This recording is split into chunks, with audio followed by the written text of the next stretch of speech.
لە تێرمینۆلۆژی فەلسەفیدا شتێکی پێی دەوترێ هۆمۆنیم وشەکار خۆی یۆنانیە.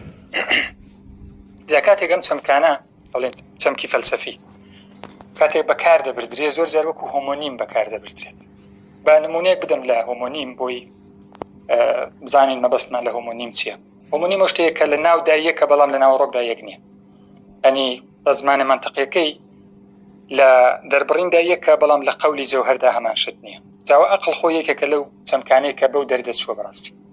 بۆی ئێمە وەکو جەنابیشت فەرموودەوە قسەکە زۆر ڕاستە. جاری وایە تر کابرا خەریکی سیارەکردنی دەڵێ لەو شتە عەقڵانی نییە. بەڵام لە فەلسەفەدا کە تۆ دەڵێ عەقڵانی باسی و زۆر عەقڵانیەتە ناکە. جا دوای دێمە سەرەوە کە ئەو چۆنە. بەڵام با هۆمۆنیم تۆزێ ڕوونکەمەوە بۆی مۆزوع تاوە ڕوون بێت. مەسەڵەن ئێمە وشەی منمان هەیە، من کە دەڵێ من ڕێبوارم مەسەڵەن. ئەم وشەی منە بە یەک دنیا مەعنا بەکاردێت. مەسەڵەن دەڵێ من برسیمە، من دەچم بۆ سلێمانی، ئەو سیارەیە هی منە، من بیر دەکەمەوە ویلە ئاخەری. باشە من چۆن دەکرێ هەموو ئەو شتانە بکات؟ یعنی نانیش بخوا، من برسیشی بێت و نانیش بخوات، بیریش بکاتەوە، سیارەیەکشی بدرێتە پاڵ و لە هەمان کادا هەر ئەو منەش بچێ بۆ سلێمانی. لە ڕاستیدا ئەمانە هەمووی من نین، مانە هۆمۆنیمی منن، یەکێک لەوانە منە. بەمانە دیکارتێکی تەنیا ئەوەیان کە بیر دەکاتەوە لە ڕاستیان منە. ئەگینا ئەوی تریان کە دەڵێ من برسیمە لە ڕاستیدا جەستەیە کە برسێتی. ئەوەی کە دەچێت بۆ سلێمانی لە ڕاستیە جەستەکەی دەچێت بۆ سلێمانی، یعنی جەستەکەی لە شوێندا دەگوازرێتەوە، منەکە ناگوازرێتەوە لە شوێندا، چونکە من هەر وجودێکی شوێنی نییە.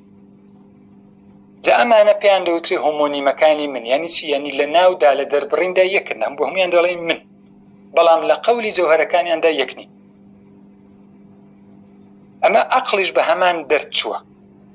جا بۆ عەقڵ کارەساتیش دروستەکە، وەکو منەکە نیە، من باڵێن ڕۆژانەیە، و زمانی ڕۆژانەمان ئاوا قسە دەکەین. لە ژیانی ڕۆژانەماندا هەر شتێک لەگەڵ عەقڵە نەریتیەکەماندا نێتەوە پێی دەڵێن غەیری عەقڵانی. یعنی چی؟ یعنی لەگەڵ تەسەووراتی ڕۆژانەی خۆماندا، ئەو شتانەی کە لە سەردەمەکەی خۆماندا قبوڵ کراوە و باوە و بە پەسەندی دەزانین. هەر شتێک لەگەڵەوە نێتەوە پێی دەڵێن غەیری عەقڵانی، و هەر شتێک لەگەڵەوە بێتەوە پێی دەڵێن عەقڵانی. بەبێ ئەوەی ئێمە ئەسڵەن بیرمان لەوە کردی بێتەوە کە ئەم وشەی عەقڵە کە سیفەتی عەقڵانیمان لێ دروست کردو خۆی چییە؟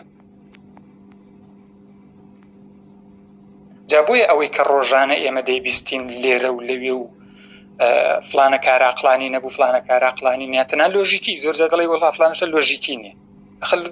ناتوانانی بڵێ لۆژیکی نییە شتە، چونکە لۆژیک لەگەڵ ئەحکام مامەڵە دەکات، ئەحکامیش دەبێت قیاسی لۆژیکی هەبێ. قیاسەکان کوانە؟ خۆ تۆ بیر لە قیاسەکان کردوتەوە؟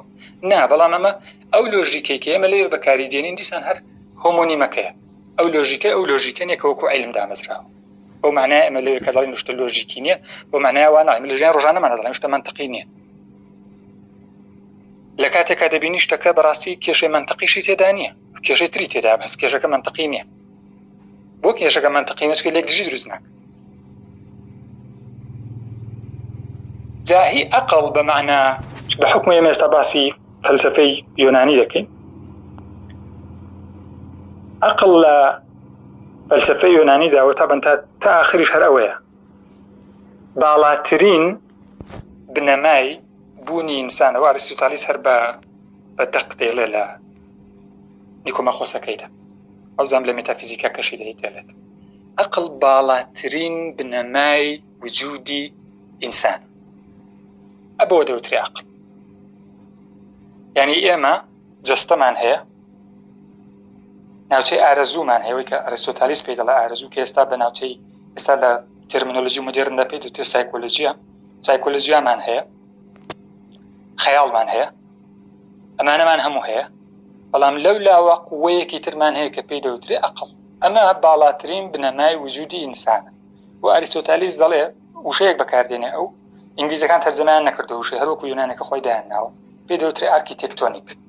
ئارکیتێکتۆنیک ڕێگیانیەوە، یعنی باڵاترین بنەمای بوونی شتێک.